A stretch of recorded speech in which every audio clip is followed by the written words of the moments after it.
Hello and welcome back to the course BBPM2103 Marketing Management I. In this session, I'll cover two areas that have important implications to the modern marketing practice. One, the impact of the internet, and two, the concepts of customer satisfaction, customer value, and customer retention. Learning outcomes. By the end of this lecture, you should be able to 1. Define how the internet has changed the way marketing is being conducted. 2. Explain the term e-commerce and its classifications, business to customer, B2C, business to business, B2B, customer to customer, C2C, and customer to business, C2B. And 3. Describe the terms customer satisfaction and customer value. And 4.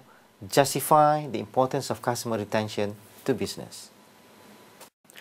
The use of the internet as a communication medium took off in 1982 when the Internet Protocol Suite, TCP/IP, was standardized. The rest is history, as they say. Since then, the internet, coupled with the development of the World Wide Web, WWW, and supported by the fast emerging field of information and communication technologies, ICT, have had tremendous impact on businesses in general and the practice of marketing specifically. In fact, a whole new economy has evolved out of these developments. Some of the better known components of this new economy include e-business, e-commerce, e-marketing, online shopping, and online social networks. In this lecture, I shall concentrate on the specific area of e-commerce, which in general can be defined as the usage of the electronic method and platform to perform a business. We can classify e-commerce into 4 groups of business models. 1. Business to customers, B2C. 2. Business to business, B2B. 3. Customer to customer, C2C. And 4. Customer to business, C2B. Now, 1. Business to customers or B2C. B2C involves online marketing of goods and services from business to consumers via websites. It provides consumers with shopping convenience and ability to quickly compare prices. You can look at 2 samples of actual B2C websites on the slides. 1. www.royalselangor.com and 2. www.amazon.com. 2. Business to business, B2B. B2B consists of business activities conducted among businesses via websites. It improves market efficiency by making up-to-date information readily available to buyers and sellers. It also allows for more transparent prices for goods and services. You can look at 2 samples of actual B2B websites on the slides. 1. www.alibaba.com and 2. www.globalcamate.com. The next business model is customer to customer, C2C. C2C involves consumers interacting with each other via the website. It could be sharing of product information or actual purchases and exchanges of products and services via the website. Online auctions are good examples of this. You can look at 2 samples of actual C2C websites on the slides. 1. www.ebay.com and 2. http://shopsocially.com. Now the last group, customer to business business model, C2B. C2B is a fast emerging business model in which consumers offer products and services to companies and the companies pay them. This business model is a complete reversal of traditional business model where companies offer goods and services to consumers. There are only a few kinds of companies whose trading models could be considered as C2B. Online surveys such as Gozing Surveys, Survey Scout, and SurveyMonkey are typical C2B models. Individuals offer the service to reply to the company's survey, and companies pay individuals for this service. Platforms like Fotolia or Google Video are also very good examples of emerging C2B models. On these websites, anyone is able to sell digital content such as photos, images, icons, animation, and video to companies. Creative digital content is perfect for C2B business because it uses simple and cheap technologies, no production costs, and it can be easily shared, meaning no logistics costs, and are not perishable, meaning no stock costs. You can look at two samples of actual C2B websites on the slides.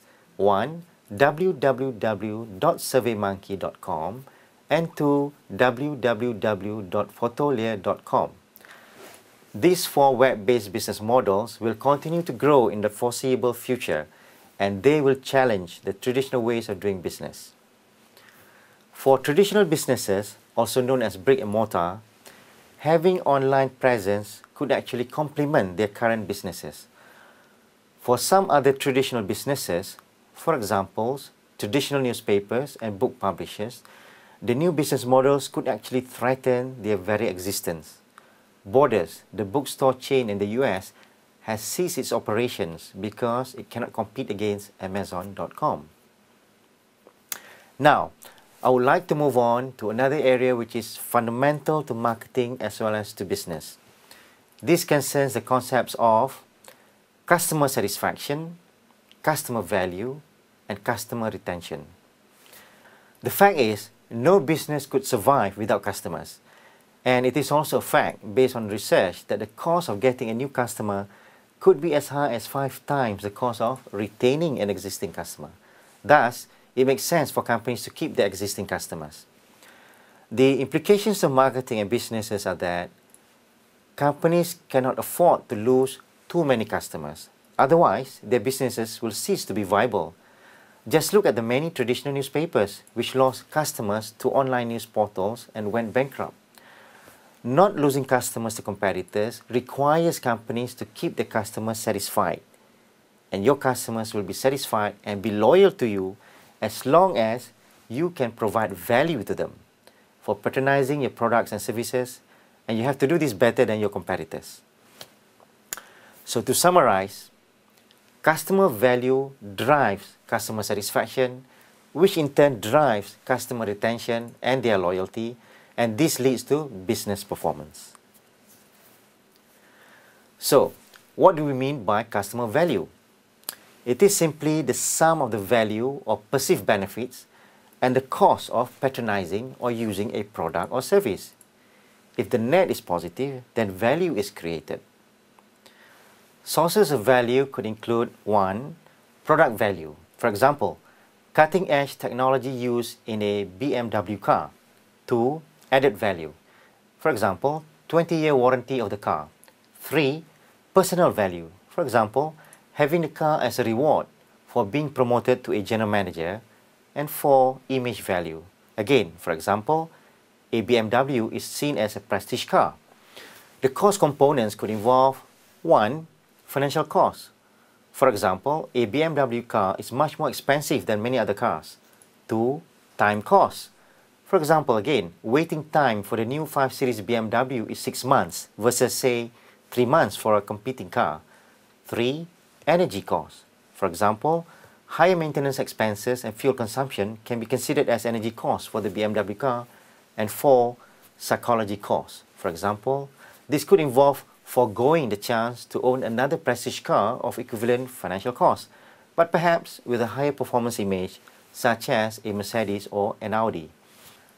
If the total perceived value is more than the total perceived cost, then the customer will gain value from his or her decision to purchase the BMW car. As a business organization, BMW Cars Malaysia would experience positive business performance if the sum total of its customers who purchase its range of cars can perceive value in their decisions to buy BMW cars and are satisfied with those decisions. They, in turn, could become loyal customers and provide long-term business profitability to the company. Companies reward their loyal customers by having various loyalty programs. For example, BMW Cars Malaysia could provide special discounts to customers who change their current BMW car models to other BMW car models. That is, keeping them loyal rather than losing them to competitors. To be effective, the concept of customer value should be taken from customers' points of view rather than the company's point of view. Now, from the company's perspective, we often talk about the concept of value proposition. What do you mean by value proposition?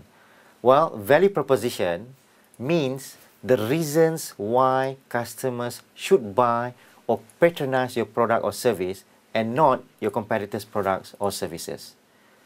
The value proposition of a BMW car is summarized by the brand's tagline, the ultimate driving machine, which implies high performance, reliability, and image.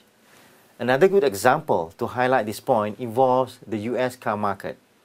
Now, the Japanese car manufacturers in the US, Toyota, Honda, and Nissan, have been able to consistently provide better values to the US consumers over the years. And this has resulted in the Japanese car manufacturers getting larger market shares at the expense of the US manufacturers. And it got to the point where two of them, General Motors and Chrysler, having to file for bankruptcies in recent years. In reality, it is very difficult to measure value because it involves perception. The perception of customers on those value and cost elements, and this can be very subjective. So conceptually, customer value drives customer satisfaction, and those marketers who can provide better value to their customers will be able to retain their customers or even expand their customer bases at the expense of their competitors, which could result in better business performance. The concepts of customer value, customer satisfaction, and customer retention are very fundamental to business, and those companies which truly understand and implement these concepts could perform better than the competitors. I'll stop here for the moment, and I hope to see you again in the next lecture on some other topics. Thank you, and bye for now.